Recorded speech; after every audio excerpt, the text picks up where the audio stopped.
Welcome to the 162nd episode of News Dump, final game of the regular season, where we run through the hottest topics in the Lewis County news scene and discuss. Yeah, it's a baseball thing. It's Tuesday, October 24th. I'm local man Aaron Van Tile, joined by Chronicle editor-in-chief Eric Schwartz, assistant editor Isabel Vanderstoop, and photo editor Jared Wenzelberger. We're joined in spirit by sponsors Summit Funding and The Roof Doctor. And our first preamble, ladies and gentlemen, we did it. Congratulations, you guys. Nice job. You hit the right button, too. Yeah. I'm still celebrating a week later. I never thought it would happen to me. The podcast overcame long odds, some might say impossible odds, and won a big award at the Best of Lewis County Awards Gala at McFiler's Chehalis Theater last Wednesday. The News Dump was your winner in Best Lender. Congrats to us all. Very proud. Yeah. Technically, it was Summit Funding, our treasured sponsor, who won the awards. But as part of the Summit Funding family, I feel like we're all winners. Shout out to the Roof Doctor, speaking of Best Lewis County, and Stop the Steal. Our second beloved benefactor finished as the runner-up in Best Roofing category. Sus. We are contractually barred from uttering the name of other roofing companies on this podcast, so we will leave the discussion at that. But you know what? They're all good roofing companies.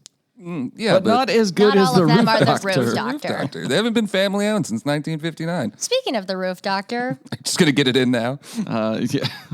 If you want a free estimate on your roof, you should go to, is it theroofdoctor.com with a the in the beginning? Yes. And call them at a local number that Aaron has memorized. 360-736-0246. They're great. They will help you out, and they make house calls. They sure do. Yeah. How was Best of Lewis County, everybody? Tell us about it. It was good. What did you think, Jared? You were up in the front taking photos of each and every winner and honoree. There was a ton of people there. It was crowded, but it was cool to see that many community members come out and support the event. You guys have like an approximate? 300 was what Tim Filer said, I was told. That's impressive. That's, not direct information, but that's what it looked like. That's what it felt like.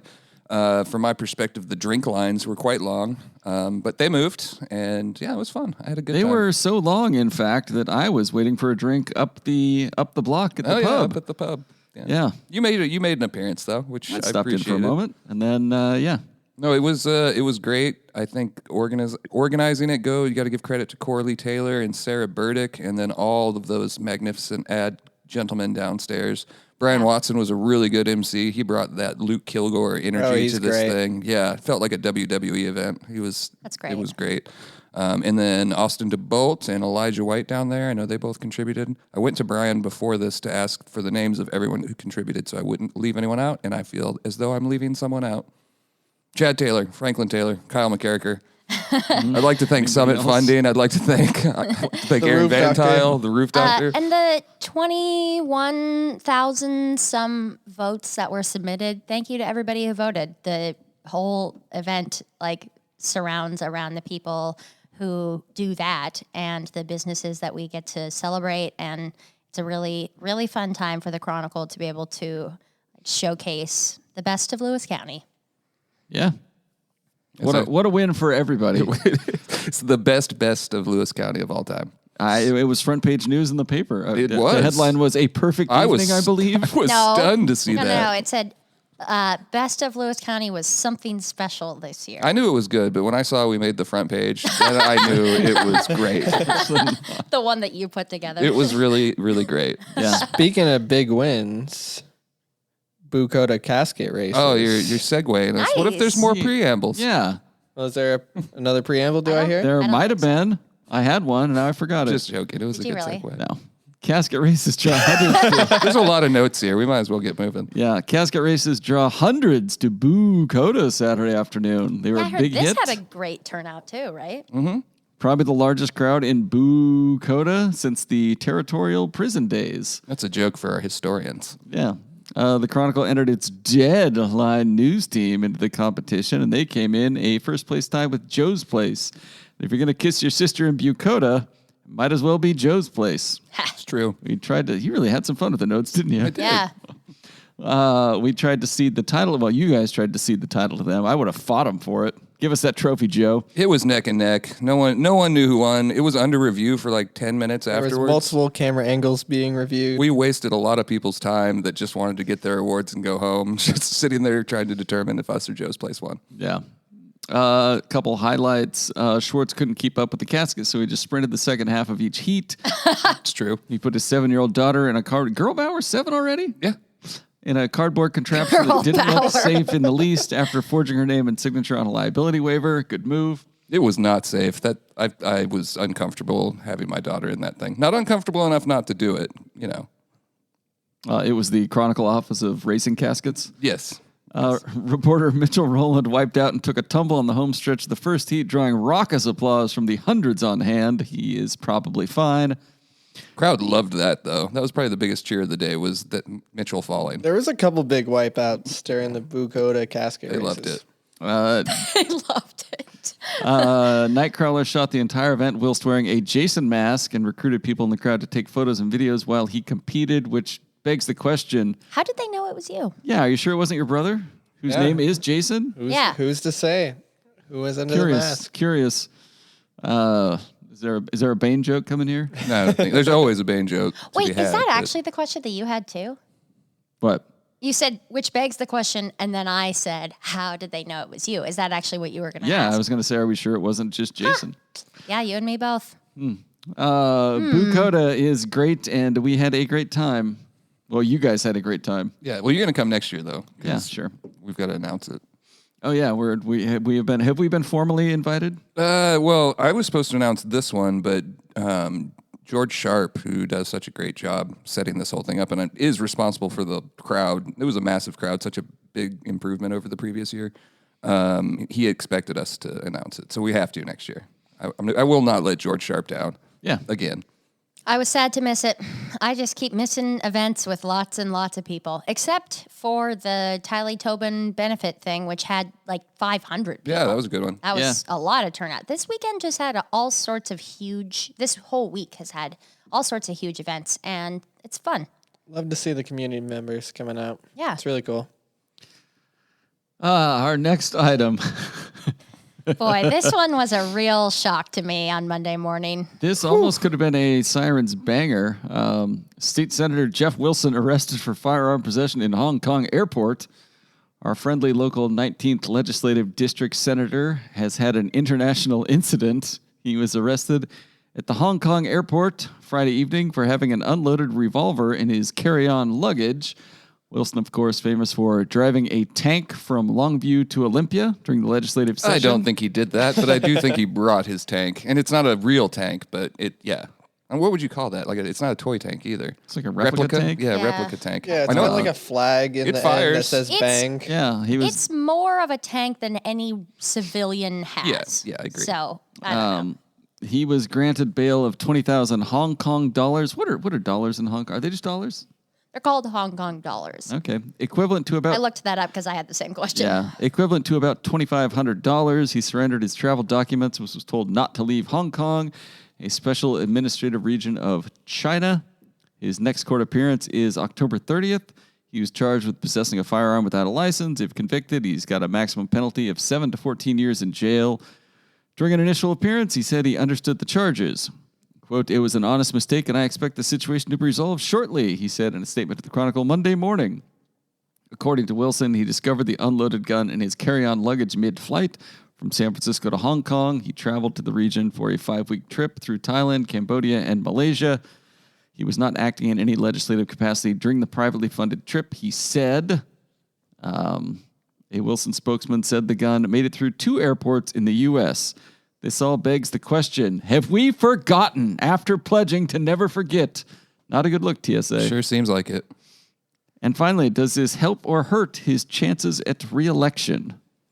I feel like even people who would be like, heck yeah, I also love my gun, would be surprised that someone who has a gun didn't realize it was in their bag, supposedly. I mean, that's pretty, like, antithetical to the way that most people who are pro-gun feel about them. Yeah, I feel like they're always pushing like responsible gun ownership, and this is kind of the opposite. You accidentally left it in your bag when you were flying to Hong Kong. Yeah, so I don't know, but I do wonder. I think there's so many questions about this at this point. Not just that, but will he run again, and what will he do next, and what kinds of like fines or situations will he be facing? Yeah, I also wonder like how or like why he turned the gun in. Because I think when if you're opening up your bag on a flight and you're like, oh shit. I was gonna say, imagine him. He described it as a briefcase. So imagine he's like, oh, I'll get some work done. And you flip your briefcase, moving stuff around. He said he was oh looking for a shit, pack I've got of a gun. He said he was looking for a piece of gum. Yeah, that would have been And terrifying. he found instead a piece. Maybe Side he told. piece of Maybe gun. there's a simpler explanation. Like he told his secretary, like, "Hey, make sure you pack my gum," and she's like, "Pack your gun." Got it. I mean, have we considered that? But didn't it? That's great. Didn't I would be his- thinking of all the excuses if I were in his position right now. Didn't his press person say that he turned it in once he got to the other airport? Yeah, the, he turned it into customs, I believe. the initial reporting was all because we got emails. As you know, you got the email. The initial reporting was that they discovered it during a bag check, and he's adamant, at least in his statement, that did not happen. That he took the gun to them and was like, "I got a gun." Well, also, like, you can't just stand up in the middle of a plane. I know. Like, It's I've and got a be gun. like, I have a gun. Yeah. It's not loaded. I don't think. Don't worry. Oh man, yeah. But I guess all I'm trying to say is like, if I were to I don't have a gun, but if I were to discover that I had accidentally packed my gun on a plane, I might just try to like not tell anybody, right? Yeah, but then, like, the only thing worse than having a gun on a plane and surrendering it when you get off is having a gun on a plane and somebody finds it when you get off. Sure. Then you're in real trouble. Sure, but Not like any of this. This is probably going to be resolved quickly trouble. It's like I now reside in China trouble. I guess that's fair. Special administrative area. Yeah, in China. good luck representing the 19th district from China jail. Yeah, I just like, I have a hard, I don't know, whatever. Maybe he was just trying to do the right thing. Some of the early reporting on this that we saw seemed to be really interesting and really like. It was kind of sensational a little Yeah, bit. yeah. Him and his family were screaming at reporters outside the airport or something. Yeah, I saw that. I just have so many questions about this and I can't wait to see, like, I don't know. But I think if I were him, obviously, like, putting out a statement with the entire thing and owning up to the mistake and just being really transparent is like gonna make people trust you more than any other thing you could do right now. So I am apt to believe it's all the truth, but I don't know. When people are talking about traveling abroad and saying like, hey, like don't make Americans look bad when you're in, a foreign country or anything. And then like this American lawmaker gets off a plane. He's like, oh, I accidentally had a gun packed. And they're just like, every time. Reinforcing the stereotype there. Yeah, exactly. It is a perfect example of why I love this job and why probably we won't ever be able to do any other kind of job. Is you don't come in on a Monday thinking your state senator is going to be arrested in Hong Kong with a gun. Yeah. No. Yeah. It's just, I don't know. With all due sympathy to the senator's situation, it's certainly interesting. It does seem like a Mad Lib kind of situation. Yeah, that's off. What did Jim Walsh have to say about it? I actually don't know that. I do know that Mitchell did call him because he's not a seatmate, but they're both from the 19th district, and he is the state Republican Party chair. I think they may have talked, but I don't know that it made the story. We had a comment in there from John Braun that was like, we're learning about all of this as you are, Yeah. so we don't really have much to say. And obviously Mitchell reached out to the airport where this happened to get their And the narrative court. of it. But yeah, I still think we're waiting for more information there. I've seen a lot of people tweeting about this. Shauna Sowersby with McClatchy was like, I just can't understand how PDX didn't see this when That's he the left. most disconcerting thing Yeah. is that two different, because then he went to Houston, right? Or somewhere in Texas, I believe. Yeah, He had a connecting flight. I just think that's so wild and definitely a really good question to be asking. And so, yeah, well, I'm looking forward to the follow-up reporting. All right, next item. Despite drier weather pattern, first responders prepare for potential flooding this winter. It is literally raining right now. The annual flood meeting happened. This is when local leaders come together, join hands, shout to the heavens, begging the God of Noah not to inundate our floodplain in the months ahead. Is this based on our Noah conversation yesterday? Yeah, somewhat. You guys were talking about him? Noah, Abraham, it was deep. Yeah? Yeah, we were having a good Bible talk at the bar.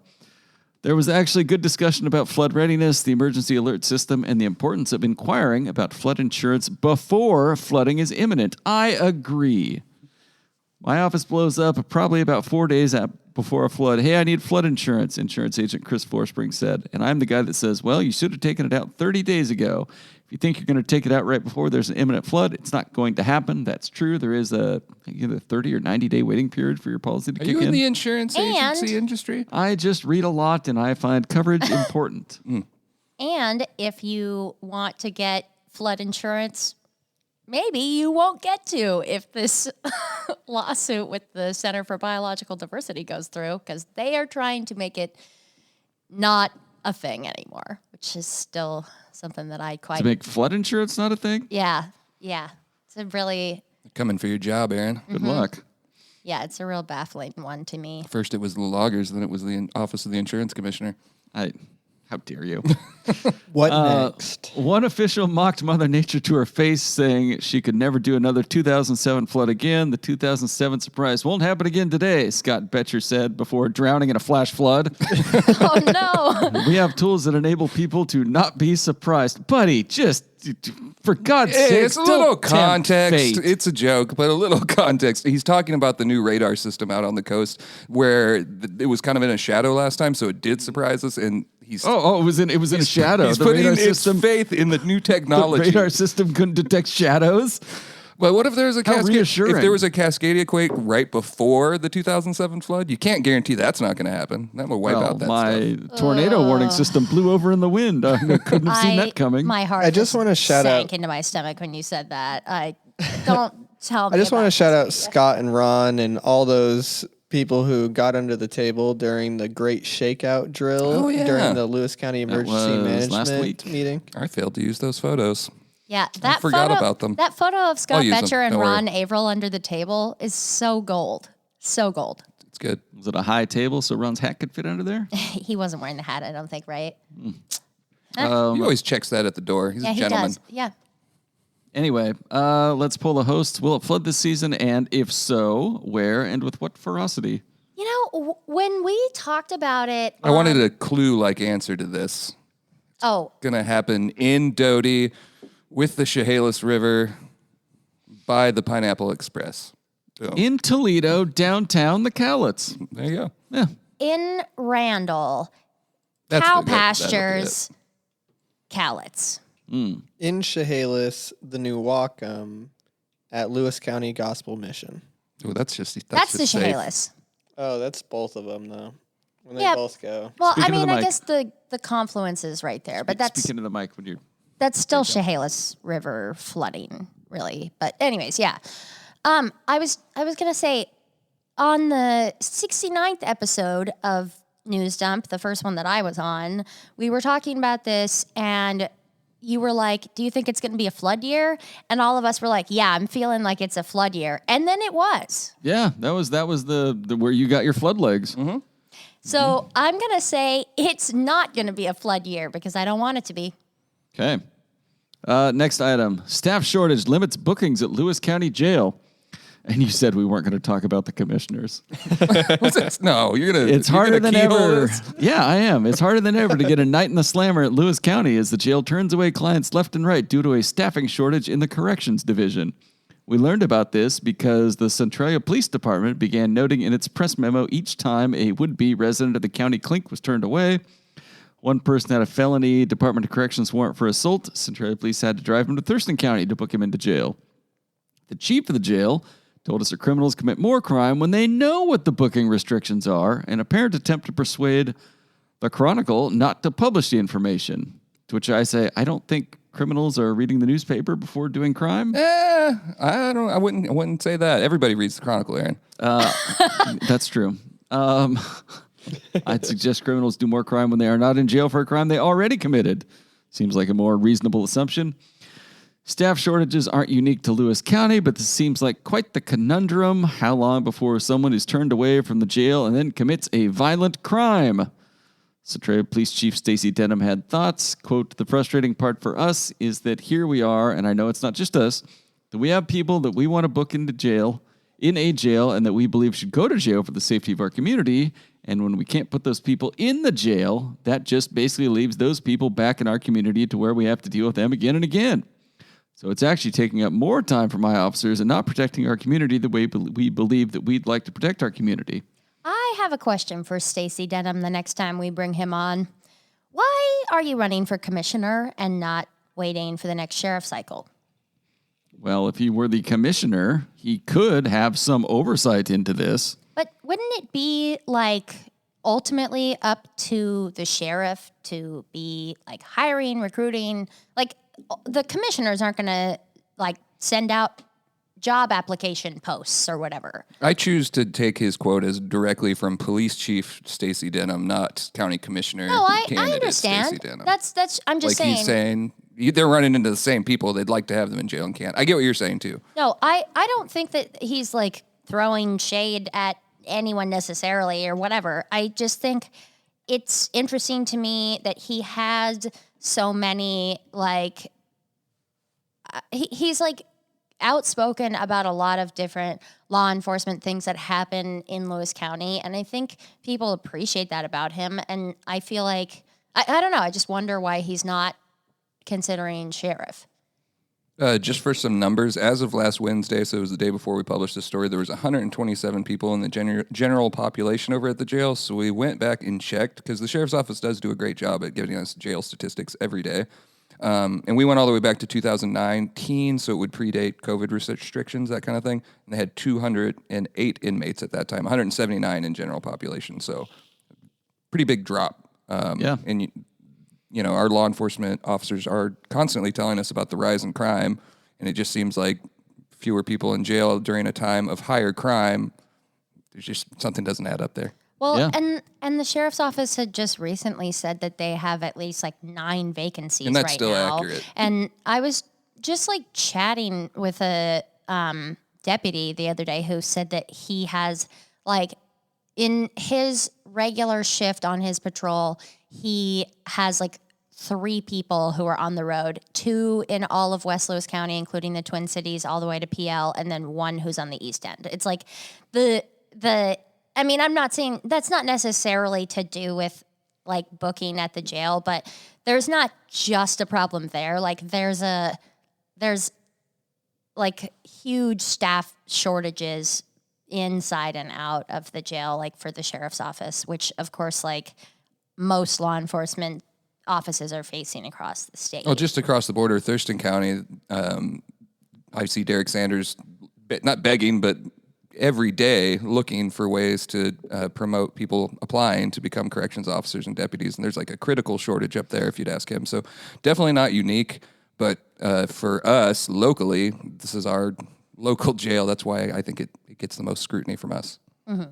Yeah, as it should. It deserves the coverage, absolutely. But there were like 9 vacancies, like you reported, and then also several people were out for various other, like leave. One person is military duty, so probably a reservist or something. So it has gotten worse since you talked to Wes, the undersheriff, and which he said, predicted. Right, he said, I have like 3 that I can see on the horizon or something to that extent, yeah. All right, yeah, we can. I won't go on my commissioner's rant. I'll save it for later. Good. But you can imagine what it would have been like. It would have been something. Yeah.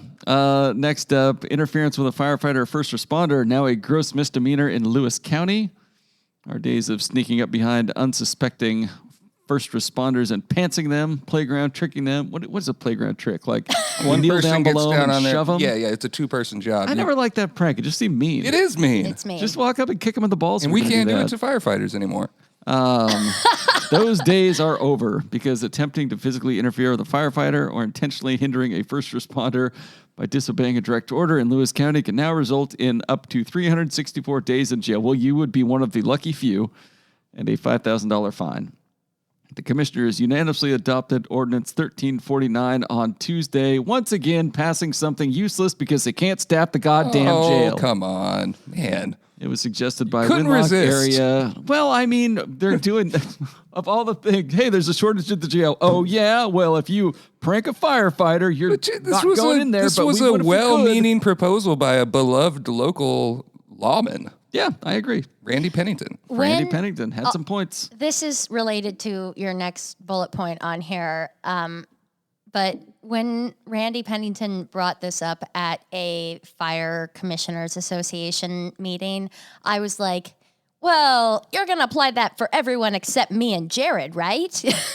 Like, because we are often getting in firefighters' way, and they yell at us, and then we go. I don't think you're often getting in their way. No, yeah. I mean, we're getting into places where they want us to go. They want us to move because they're worried about our safety, and they are like, you know, if they're walking past us, they're going to be like, "Hey, get out of there!"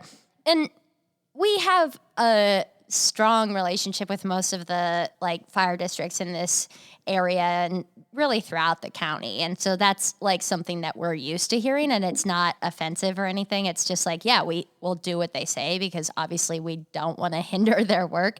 But I was just kind of like teasing and poking fun at that because I know that they've all like given us crap about being in situations where they wish we weren't. All right. Yeah, I think this The last is note was I think it will be used against Nightcrawler at some point. As always. Anything else before we take a break and go to segments? I got nothing. Seeing none. Hi, this is Jeff and Julie from Fairway Lanes. Jeff and I met Jacek of Summit Funding at our bowling center, so when we fell in love with this community and it was time to relocate, we knew we would be calling Summit Funding. They understand that everyone has a unique situation when buying a home. He had already helped 2 of our employees get into their own homes. The Summit Funding team exceeded our expectations. It was a seamless experience with great communication from his whole team. Thank you to Summit Funding for making our buying experience special and memorable. All right, we're back. It's time for Tales from the Takes page, the first of our segments in our segment section. We have a letter to the editor titled Lack of Information Provided by Some Candidates Appalling. I like this guy already. From the letter, quote, if we were to consider the simple task of filling out the questionnaire for the voters pamphlet as a homework assignment for school, 50% of those running would fail. Yet many of these 81 people who would fail a simple homework assignment want to be on a school board so they can impose their ideas of proper education onto us and our children. The questionnaire cannot require more than a few minutes to complete. If candidates do not know the answer to these simple questions, which include, this is my comment, like their name, where to contact them, things of that nature, they have no business running our local agencies. If they cannot find the few minutes in their busy schedules today to complete the questionnaire, how will they find the time once elected to attend meetings or do the research required to properly carry out their tasks? Bravo, sir. You are completely correct. It was a good letter. I had the same thoughts reading through the voters pamphlet. What if you don't submit your answers and then it's the Secretary of State's fault, though? We've seen that happen in the last few years. Oh, yeah, that's true. When they were strategically trying to keep information that Lauren Culp so lovingly curated out of the voters' hands. Yes. Until he realized he just forgot to hit send on the email. That's right. Yes. It was a technical issue. It was never really specified. Yes. Yeah, but no, this guy's 100% right. Like, if you can't be bothered to do the bare minimum of explaining to everybody who could be voting for you what you're all about, like, piss off, man. Get out of there. As someone who lives with someone who recently went through this process as a candidate. Jared? Nope, it's not Jared. I know the auditor's office will work really closely with you to make sure you have everything you want, and you can email back and forth with them if they're like, do you want any more edits on this? And we've looked through it and whatever. Like they're really helpful and really nice, and they want you to have information for voters to see about you. And even if you had one sentence answers, one sentence for each thing, it would be enough for people to have any sense of the fact that you are a real person. And honestly, it's bad for civic engagement when you just forget that the people who are your fire commissioners and school board members and whatever else aren't like volunteers. It's bad when we forget that. All right. Yeah. Bad news. Fill out your shit. Send it in. The auditor's office has a great staff, and I'm sure they would be happy to help you out. Sirens Bangers of the week. Probably too many here. That's all right. We'll just run through them. Let's see.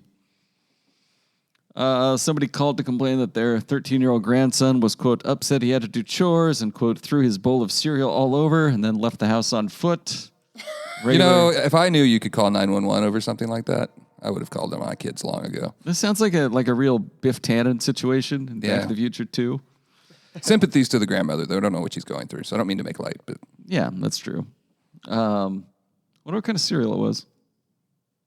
Lucky Charms? Tricks. Maybe she was Tricks just are for kids. Maybe she was just more worried about her grandson like running away than she was about the fact that he threw the cereal all over. She noted it. He's going to come back soon because he's hungry. Yeah, but if you were talking to the police about what your kid did, you would probably explain the situation that had just happened that made him leave the house on foot.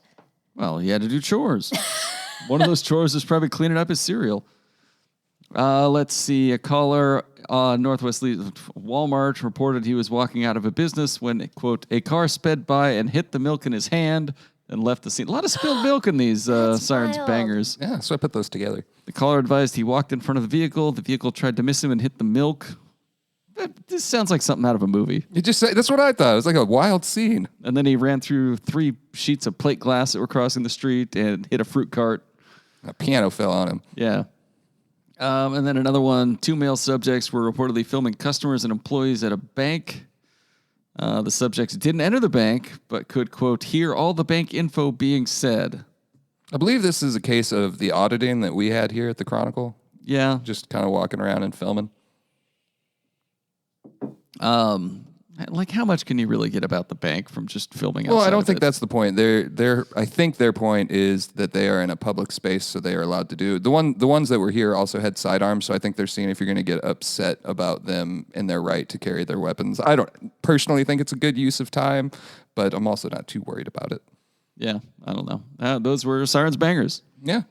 People's Champion of the Week. Governor appoints Chris Thomas to Centralia College Board of Trustees. I saw this. Good for Chris. Yeah. I think that's great.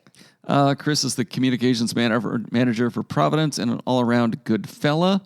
Also, Great tennis player. former great golfer too. Former Chronicle reporter. Yeah, that's in there. Page designer.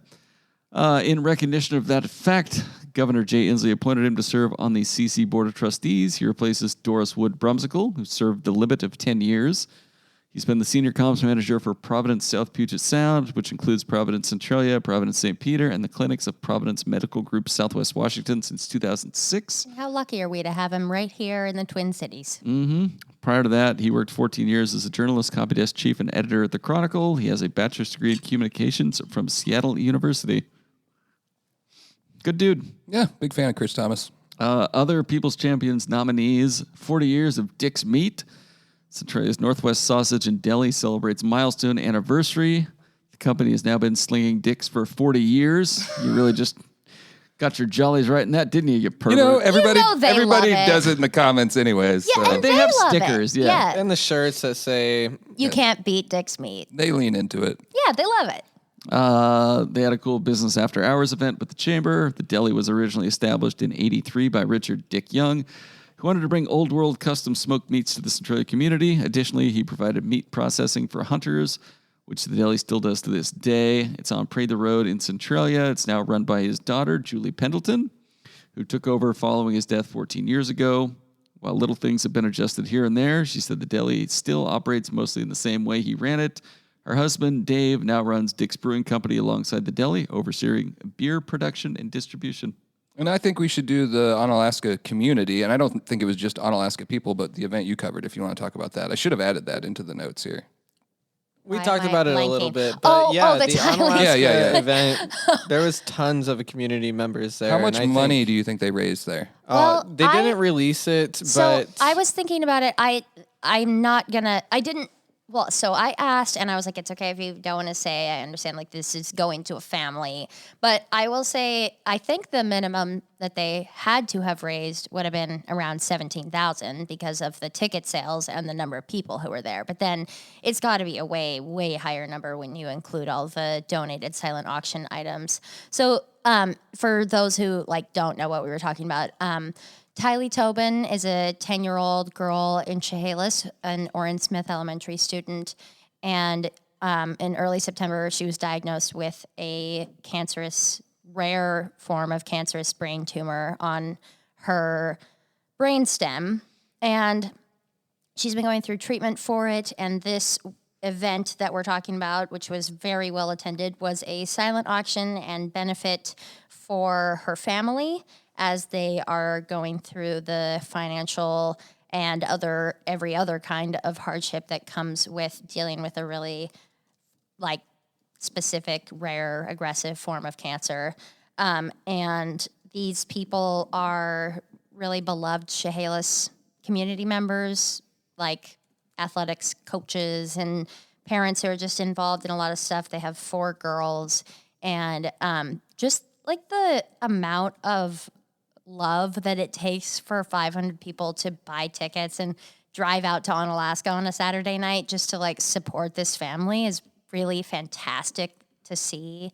And I was interviewing the parents at this event, and they were just moved to tears. It was just a really, really special thing for them to see all that support. And yeah, so huge shout out to all the attendees and organizers of that as some of my heroes for this week.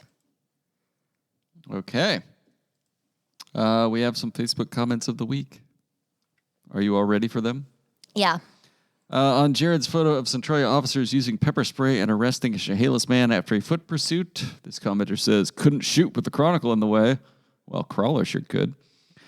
Wait, how are these photos so crispy? I ain't never seen a photo shoot in pursuit. I loved these comments. At this point, the Chronicle just needs to start your own 15 minutes cop ride-along segment. What? Jared, just give us a quick rundown on this situation, because they were absolutely wild, breaking news, spot news shots that also made me feel sympathy for the criminal, just because it was Jared just happened to be exactly in the right place at the right time for those images. Yeah, and I never really want to be in these situations, but they just kind of happen. Liar. I got a call from Chad, and he was like, "Hey, there's a lot of cops in Centralia. No, you should check it out." I got that call, and I called you, and then you guys connected. Sorry, I correction. said quickly round up. Come on. Sorry. Anyways, I was talking to Dave Clary when they got the call saying, "Hey, the suspect's heading towards you across Kresge." So him and his sergeant that was there, Buster, they got in their squad cars and basically got ready to chase this person. And he came across Kresge right towards where I was talking to Dave Clary, and they didn't want to tase him, so they gave him lots of commands and tried to use pepper spray, which he avoided for the most part until they finally got him and they arrested him.